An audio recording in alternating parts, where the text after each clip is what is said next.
C'est un sujet que j'ai déjà traité, que je retraite sous un angle un petit peu différent, sur la base des expériences des vidéos précédentes passées que je vous mets dans la description sous la vidéo.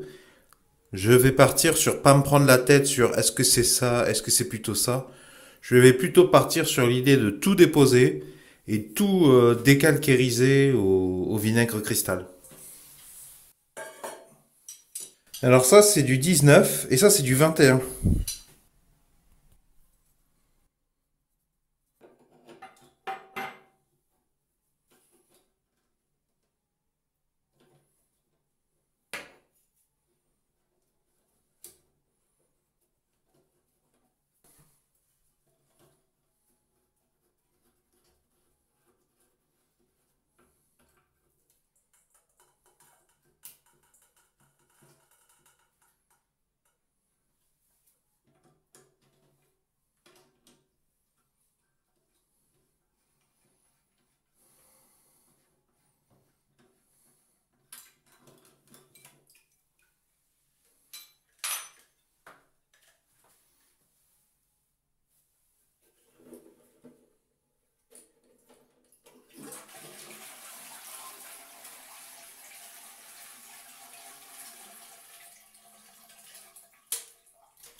Ça, tu lui fais faire simplement une rotation comme ça de. Tu vas voir un quart de tour, même pas.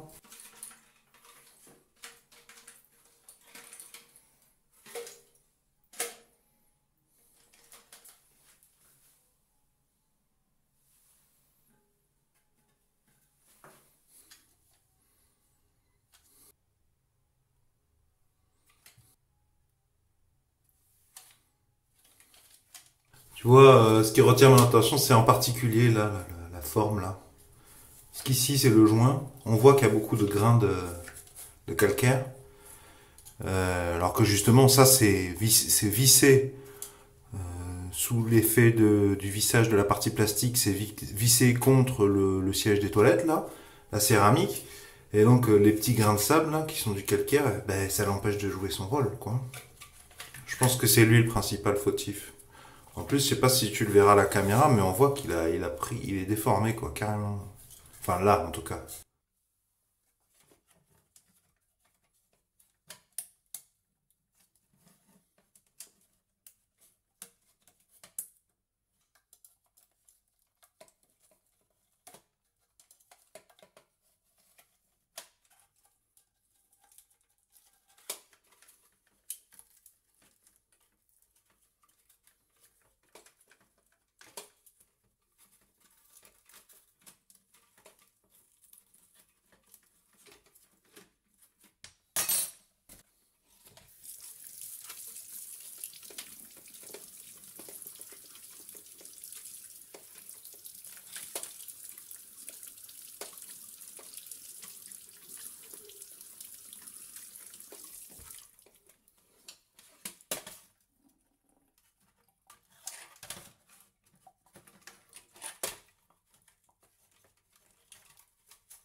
Ah, voilà.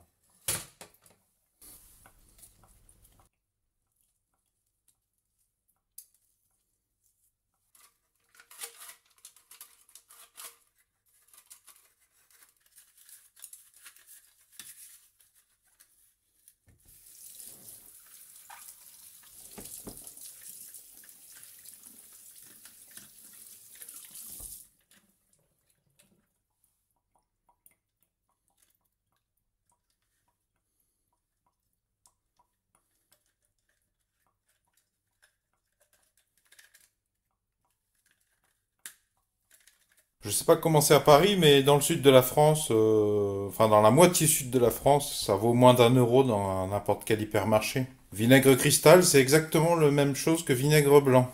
Et celui-là, c'est du 8 degrés d'acidité. Fais attention, des fois au rayon ménager, ils essaient d'en vendre à plus cher, à 12% du site d'acidité, mais c'est pas nécessaire pour cet emploi-là. C'est plus cher le 12 degrés.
Bon, par contre, faut que j'y aille doucement parce que je veux pas faire fondre mon plastique non plus.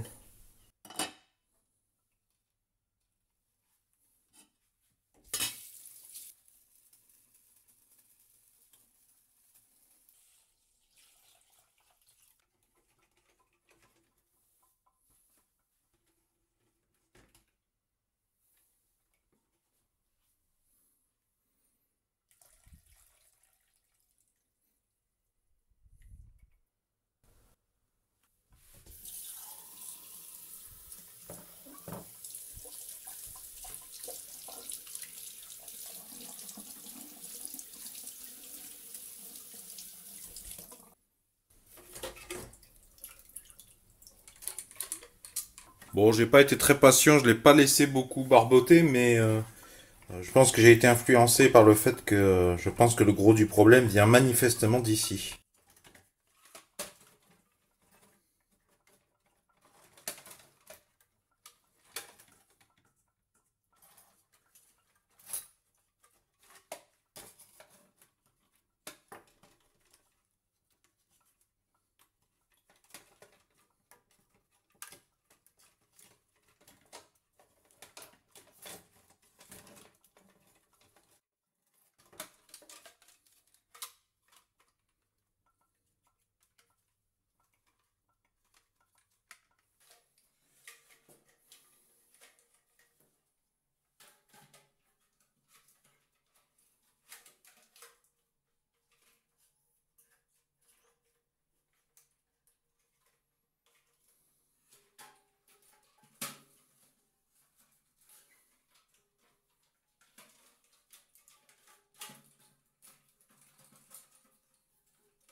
Ok.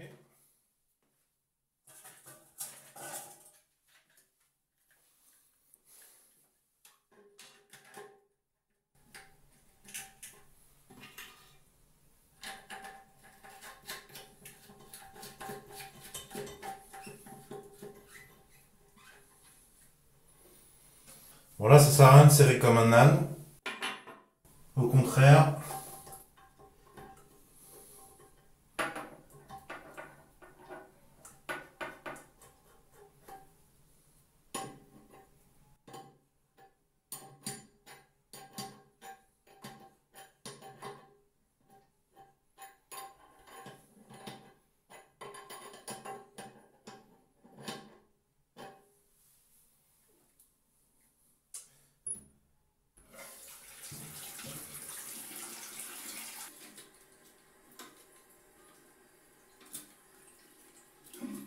Ça va peut-être te surprendre, mais moi j'ai souvent plus galéré avec ce qui va suivre que le reste.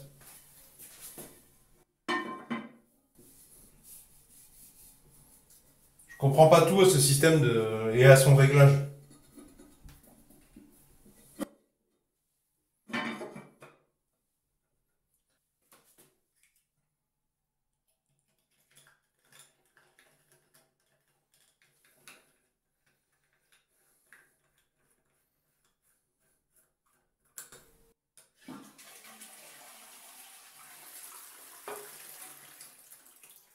Par sécurité, pendant quelques jours après l'intervention, je te propose de laisser un bol, un récipient sous ça, là, et d'abord de le sécher, de le vider. Comme ça te permettra de voir si ça goûte. Ça restera dedans, tu le verras. Soit tu verras les gouttes, soit tu verras un dépôt que laisseront les gouttes en séchant pendant la nuit.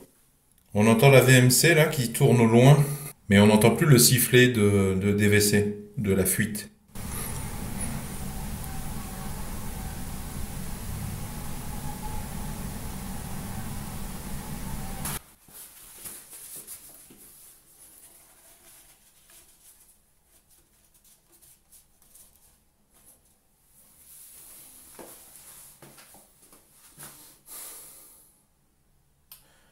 Ouais, manifestement, le problème de la fuite a été résolu.